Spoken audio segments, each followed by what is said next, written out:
हमसे अली बिन जाद ने बयान किया, इन्हें शोबा ने ख़बर दी, इन्हें मंसूर ने, इन्होंने रबी बिन हराश से सुना कि मैंने हज़रत अली रज़ी अल्लाह अन्हु ताला को ये फ़रमाते हुए सुना, रसूलुल्लाह सल्लल्लाहु अलैहि वसल्लम ने फ़रमाया, मुझ पर झूठ मत बोलो, क्योंकि जो मुझ पर झूठ बांधे वो दोज़ख में दाखिल हो।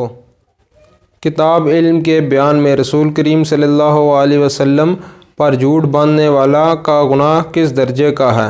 लब्बैक अल्लाहुम्मा लब्बैक, लब्बैक ला शरीक लक लब्बैक, इन्नल हम्द वन्निअमत लक वल मुल्क ला शरीक लक।